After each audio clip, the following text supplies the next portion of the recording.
अगर किसी भाई का कोई सवाल है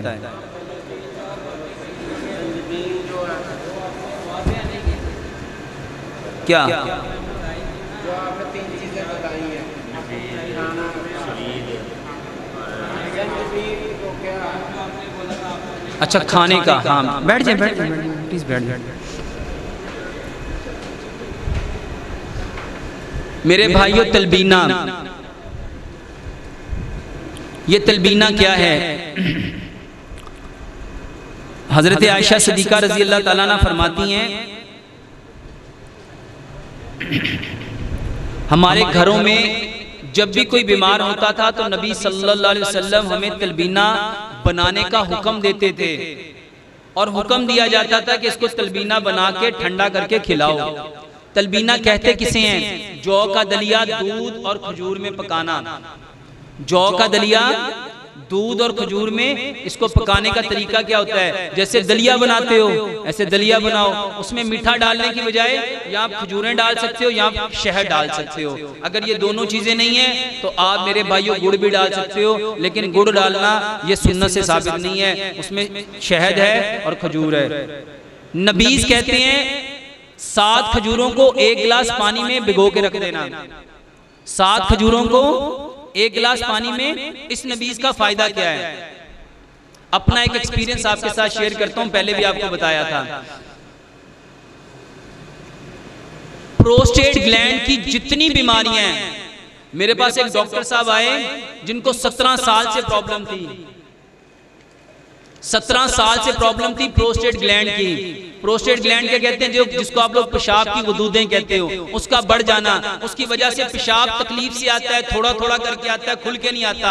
उसका बेहतरीन इलाज है नबीज। पेशाब के जितनी तकालीफ हैं, आपको प्रोस्टेट ग्लैंड की जितनी तकालीफ हैं, इवन के प्रोस्टेट का कैंसर क्यों नहीं है, उसके लिए बेहतरीन चीज नबीज है। नबीज किसे कहते हैं? 7 खजूरों को 1 गिलास पानी में रात सारी भिगो के रख दो, सुबह उठ उसकी गुठली निकाल दो, उसके ऊपर की डुंडी निकाल दो, उसको ग्राइंड करो और वो पानी सुबह निहार में पियो। ये नबीज कहलाता है। और मेरे भाइयों, जो बच्चे बिस्तर पे पेशाब कर देते हैं उसका बेहतरीन इलाज है। जो बच्चे बिस्तर पे पेशाब करते हैं उसका बेहतरीन इलाज है। जो बूढ़ों को पेशाब के कतरे बार बार आते हैं उसका इलाज है नबीज पीना। 7 लो सबसे बेहतरीन है। हाँ जी भाईजान, एक बात और याद रखिएगा, ये जो शुगर होती है ना, मीठा 2 तरह का होता है, एक फ्रैक्टोज होता है, एक सैक्रोज होता है। जो मीठा फ्रैक्टोज होता है ना मेरे भाइयों, वो शुगर के मरीज जैसे मर्जी खाएं उनको कुछ नहीं होता, बल्कि फ्रैक्टोज इंसुलिन बढ़ाती है। और जो सैक्रोज है वो सिर्फ चंद चीजों में होती है, मसलन आलू के अंदर, शकरकंदी के अंदर, चुकंदर के अंदर जो मीठा है वो सैक्रोज है, जिससे चीनी बनती है। गन्ने के अंदर सैक्रोज ज्यादा होती है, जिससे चीनी बनती है। वो चीजें ना खाओ, सैक्रोज जिसमें हो वो मीठा नहीं खा सकते, बाकी जितना मीठा है वो सारा खाया जा सकता है। 1 मिनट, सॉरी समझ नहीं आई। हाँ, दे सकते हैं जी भाई। प्रेगनेंसी में तो लाजमी दो, क्योंकि खजूर एक मुकम्मल ग़िज़ा है। ये जो प्रेग्नेंट औरतें होती हैं ये CAC की गोलियां खाती हैं, फीफुल के कैप्सूल खाती हैं, इवियन के कैप्सूल खाती हैं, सर्बेक्स जी की गोलियां खाती हैं। उसका बेहतरीन इलाज तलबीना दो, नबीज दो, बेहतरीन इलाज है। मेरी उम्र 29 साल है, शादीशुदा हूं, 2 बच्चे हैं। लकोरिया बहुत ज्यादा है, शादी से पहले भी था बहुत, जोड़ों में अक्सर दर्द, कब्ज़। मेरे भाइयों, लकोरिया का बेहतरीन इलाज, मैंने अपनी पूरी जिंदगी में सिर्फ 2 मरीज देखे हैं जिनको इससे फर्क नहीं पड़ा था। मुझे नहीं समझ आया कि उसको फर्क क्यों नहीं पड़ा। और ये इलाज मैं अल्हम्दुलिल्लाह 98 से कर रहा हूं। 98 से इतना सस्ता है, 100 रुपया लगेगा, और ये 10 दिन से ज्यादा दवाई खानी नहीं पड़ती। ये 2 बीमारियों के लिए अक्सीर है। मेरे भाइयों, अक्सर नौजवानों में पेशाब करने के बाद कतरे आते हैं, जिसको जरियान बोलते हो, उसका बेहतरीन इलाज है। और खवातीन में लिकोरिया का बेहतरीन इलाज है। और इसकी वजह से कमर में शदीद दर्द होता है, कमर की दर्द का बेहतरीन इलाज है। असाबी कमजोरी का बेहतरीन इलाज है। मेरे भाइयों 50 ग्राम, सिर्फ 50 ग्राम सफेद मूसली लो, सफेद मूसली।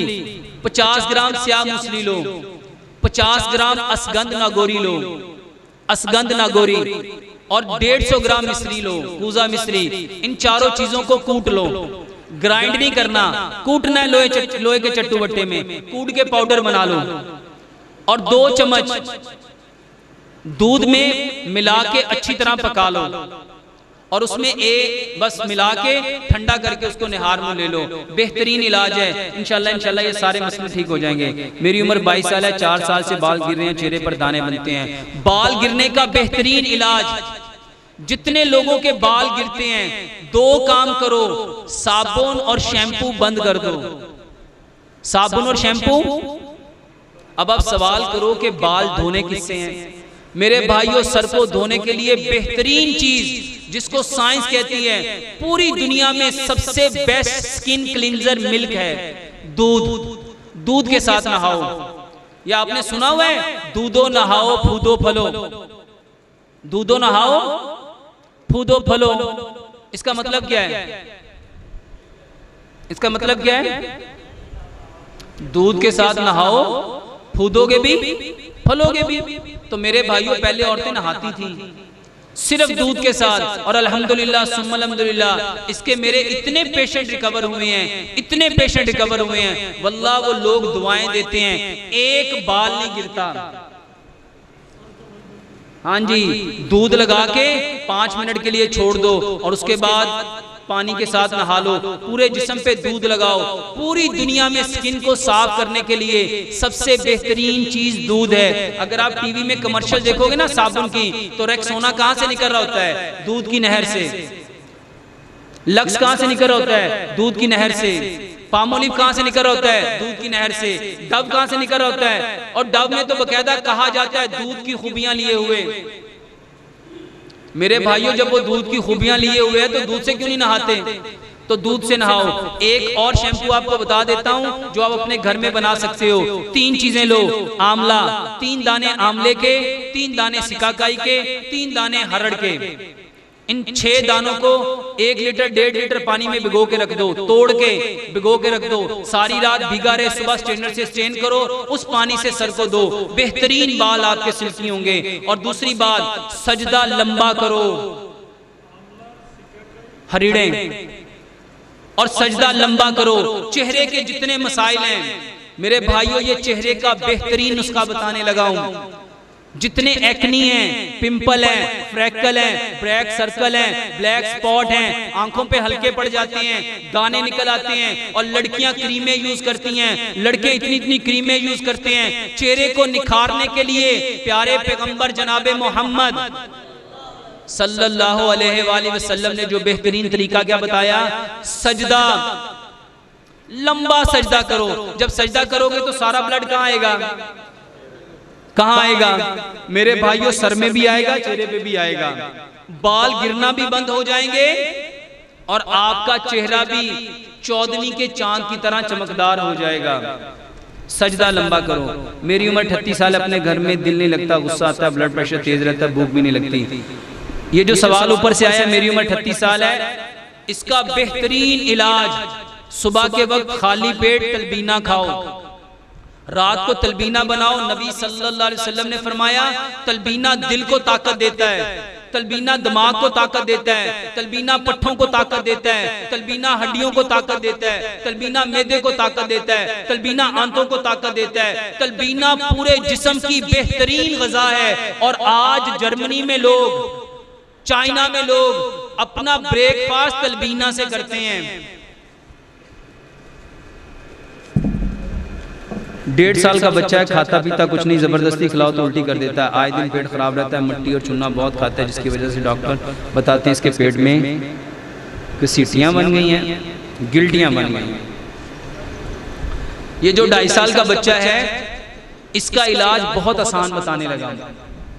ये आपके लिए बड़ा अनोखा सा इलाज होगा।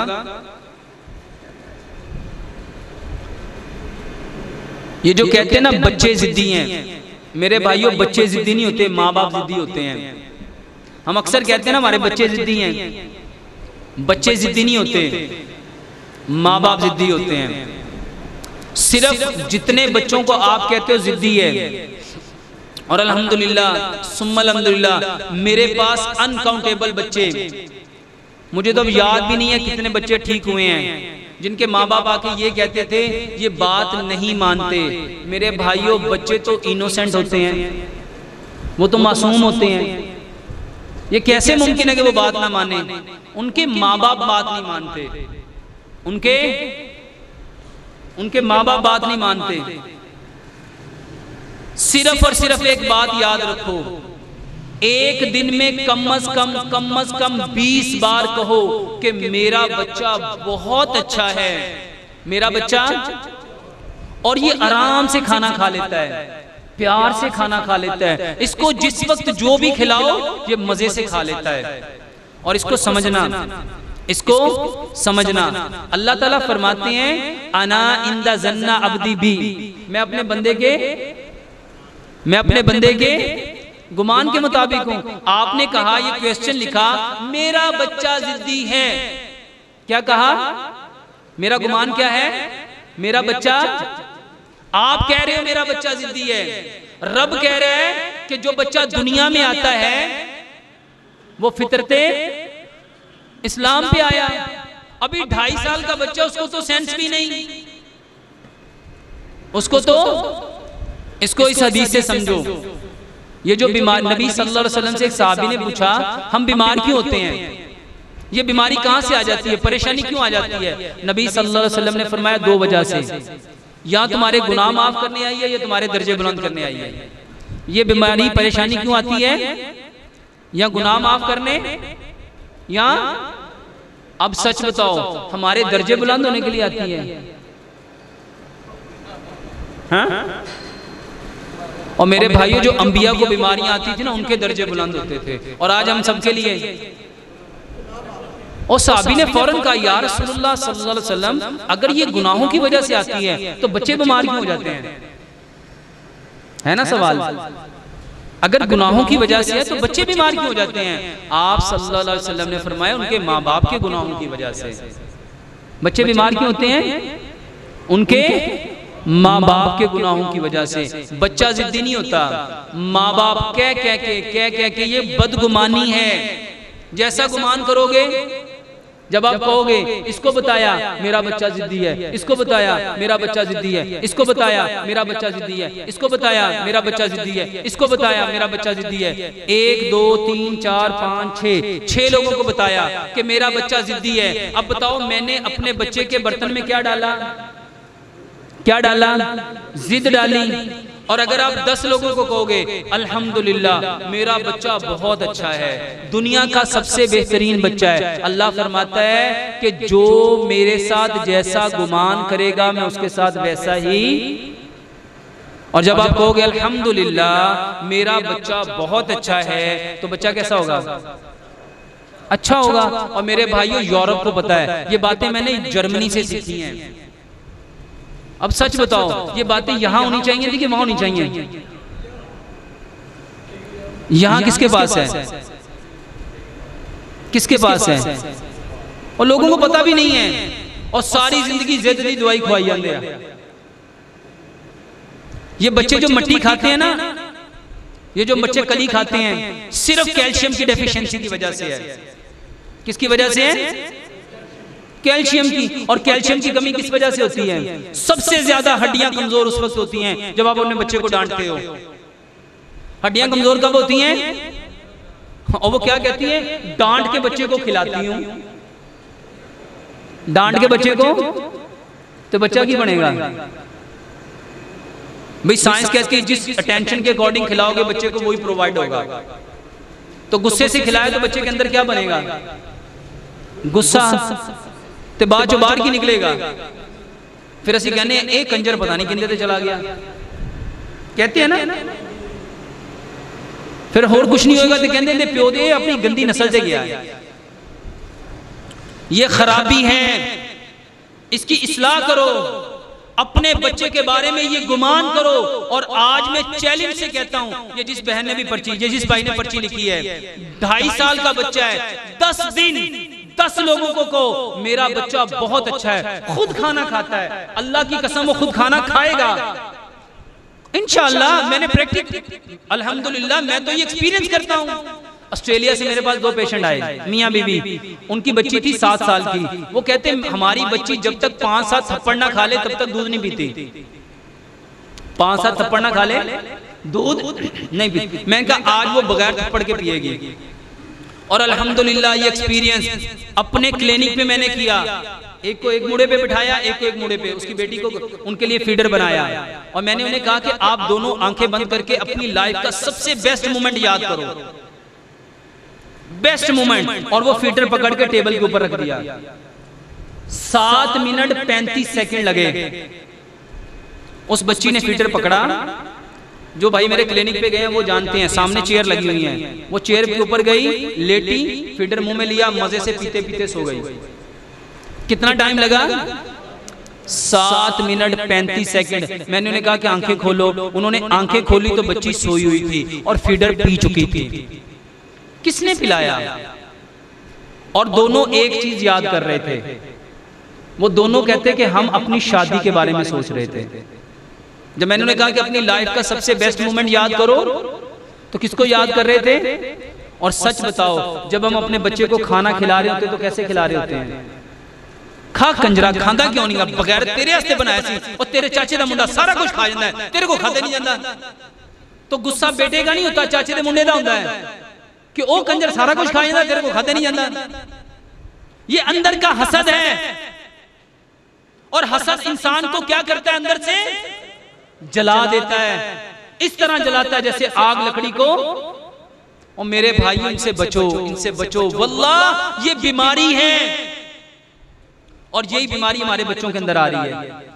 जिद का बेहतरीन इलाज है 10 दिन 10 लोगों को बार बार प्यार से कहो मेरा बच्चा अल्हम्दुलिल्लाह अपनी मर्जी से जो दो वो खाता है, मजे से खाता है, खुश होके खाता है, जबरदस्ती खाता है, पेट भर के खाता है। उसको तो जो चीज सबसे नापसंद है ना, उसका तज़किरा ज्यादा करो, उसका तज़किरा।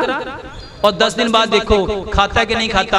आज एक्सपेरिमेंट करो, मैं चैलेंज करता हूं, 15 दिन बाद मैं दोबारा आऊंगा, आप मुझे सिर्फ आके ये कह देना कि डॉक्टर साहब मैंने दिल से ये किया और असर नहीं हुआ। वल्लाह आप जो सजा दोगे मैं लेने को तैयार हूं। चैलेंज कर रहा हूं और अल्लाह के तवक्कल यकीन भरोसे से इंशाल्लाह कर रहा हूं। करके देख लो। आप तो ये बात कहते हो, मैं आपको एक मजे की बात बताता हूं। मैंने एक भाई को ये कहा कि रात को जाए नमाज तहज्जुद पढ़ता है, वो कहता है यार मेरी बीवी तहज्जुद नहीं पढ़ती। मैंने कहा उसको साइंस कहती है, इसको समझ लो।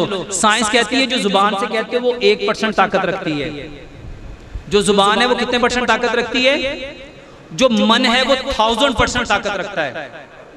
जुबान 1% और मन 1000%। तो मैंने उसे कहा कि तुमने मन से अपनी बीवी के लिए कम से कम 3 दिन ये दुआ करनी है कि मेरी बीवी मेरे साथ तहज्जुद पढ़ती है, मेरी बीवी मेरे साथ तहज्जुद पढ़ती है, और अपनी जायनमाज आगे रखनी है और उसकी जायनमाज पीछे बचानी है। वल्लाह आज अभी आने से पहले मैं लेट उसी वजह से हुआ, उसकी कॉल आ गई और मैं उसकी बातों में इतना मगन था, इतना मगन था, इतना मगन था, मुझे भूल गया कि आज दर्स देना है और मैं लेट हो गया।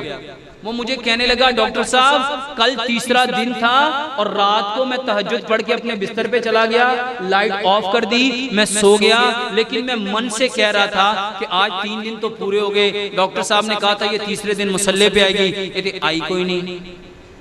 कहता मैं अभी अपने मन ही मन में बातें कर रहा था, लाइट ऑन हुई, मेरी वाइफ वॉशरूम में गई, वजू किया और उसी मुसल्ले पे जो उसके लिए मैंने बिछाया था खड़ी होके अल्लाह अकबर कह के हाथ बांध लिए। और कहता मैं उस वक्त उठा, जाए नमाज पे गया, रो रो के मेरी हिचकियां बन गई कि अगर 3 दिन में अपनी बीवी को बगैर कहे मुसल्ले पे लाया जा सकता है, अपने रब को राजी क्यों नहीं किया जा सकता?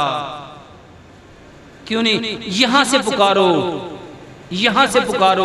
हम यहां से पुकारते हैं। साइंस कहती है जुबान जो बोलती है वो 1% है, मन जो बोलता है वो 1000% है। और आज मेरे भाइयों अपने लिए नहीं, अगर अपने लिए दुआएं कबूल करवाना चाहते हो, एक नुस्खा बता देता हूं। जो चीज अपने लिए चाहते हो वो अपने भाई के बच्चों के लिए मांगो, जो अपने बच्चों के लिए चाहते हो अपने भाई के बच्चों के लिए मांगो, जो अपने लिए चाहते हो वो अपने भाइयों के लिए मांगो। क्योंकि प्यारे पैगंबर जनाबे मोहम्मद सल्लल्लाहु अलैहि वसल्लम ने इरशाद फरमाया, जो बंदा अपने भाई की अदम मौजूदगी में जो दुआ करता है, अल्लाह ताला एक फरिश्ते को उतारता है और अल्लाह ताला फरमाता है ये जैसे जैसे अपने भाई के लिए दुआ कर रहा है तुम भी वैसे ही उसके लिए।